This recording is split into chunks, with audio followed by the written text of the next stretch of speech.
our Group 3 and we are here to conduct our interview with our guest speaker. But before that, we would like to introduce ourselves. I'm Makalam Diana May. And I'm Kinyo Crisville. I am Mark Devondoy. And I am Maricel Numerata. So now, the individual who we have chosen as our interviewee is Mr. Julie Tuen Racho. He is the owner of Etc. Resto by the Chef Tuen, which is located at Binag, Taoist. So everyone, let us all welcome Mr. Julie Tuen Racho.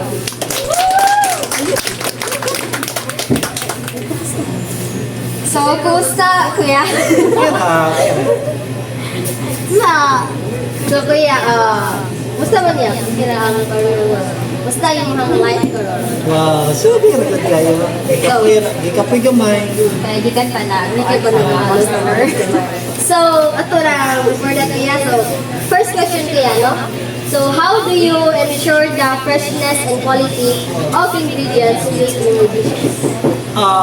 Everyday ko sa market, especially sa akong mga vegetables and kind of spices, Kanya, kanang gigamit yun na ako ng FIFO. Kabalaman nga, FIFO is first and first. So, kung sa ito meat nga, una gikumpra, una na kong buhawon. First and first.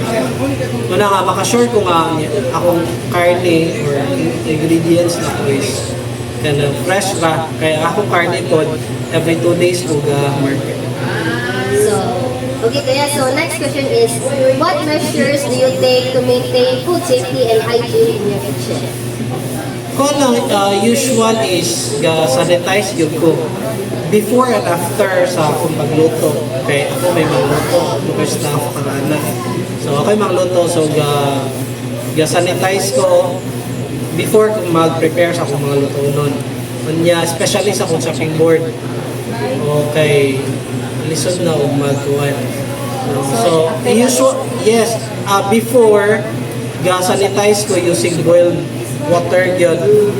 Ginabupo na ako sa chopping board na po. And sa tanan akong gamiton.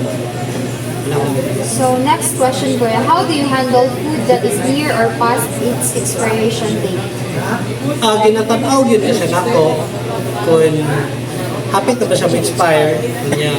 Kung na-expire na ba po, kay usual na kung ginahimo is tanaw na ko ang expiry date kung doon ba siya may una na kong gamiton. Kinsay mas layo pa ito yung wahe niya sa itong doon na pero gina-check yun na especially kung doon lagi sa expiry date. Gina-check yun na ako kung kumusta ang bako kung yung molds na ba or dili. Ay kung safety pa siya gamiton gamiton ako. Next, kuya, what steps do you take to prevent cross-contamination in food preparation? More yun na, proper sanitation yun para dili magkakuhan. Nganin mo yung business gagmay, dili pareha sa ubad kuhan based sa experience sa mga hotel dito na restaurant ka nagko. Based on to, naman sa lain mga chopping boards, kasi klase pa na yellow, white, green, blue. Naman na. Pero sa dire, small business kay usual ginagamitan na 1 or 2 chopping boards. Siya muna na ensure nga walay cross-contamination na yun na siya sanitation, sanitize before hindi mo gamitan chopping board. Boiling water, usual na ginagamitan. Next question.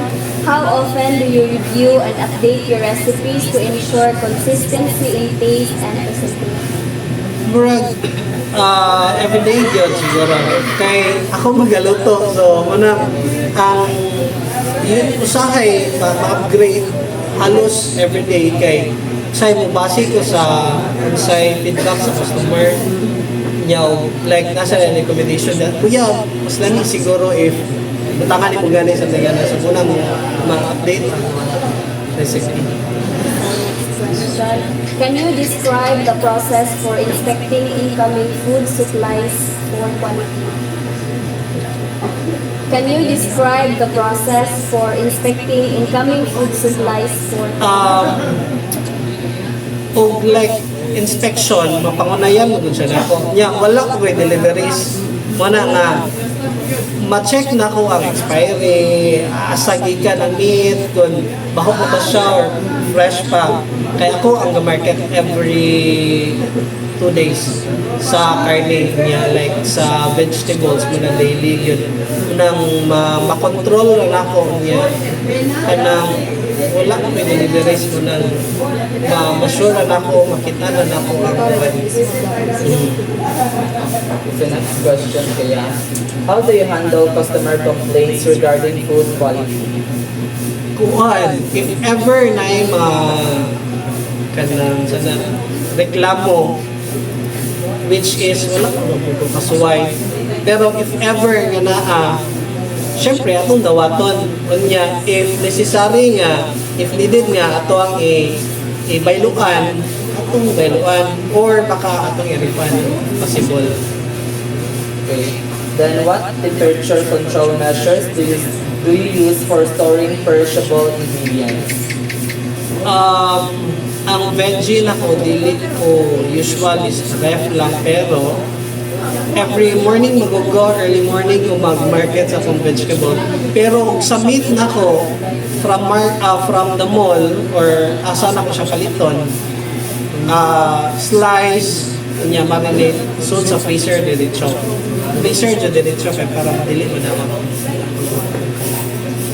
So, okay, last question, Kuya. So, what quality control checks are in place during peak hours to ensure that food is served at the right temperature and taste?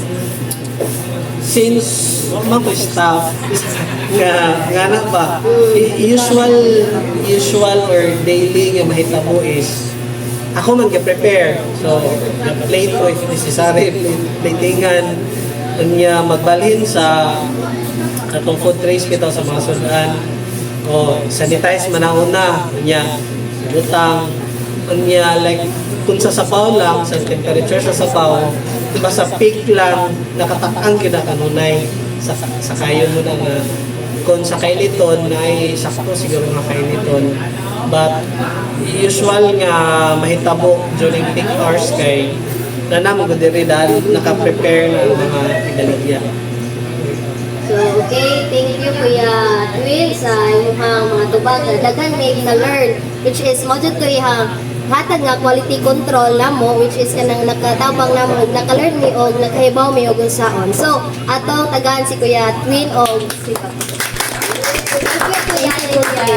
So, certificate of appreciation. This certificate is proudly presented to Julie Twin Racho in recognition and sincere appreciation for your valuable time, insights, and contribution as an interviewee for our midterm project and quality control. Your expertise and thoughtful responses have enriched our understanding and made a meaningful impact. Signed by Group Leader Ms. Makalam and our instructor Ms. Kyle Marie Piñaranda.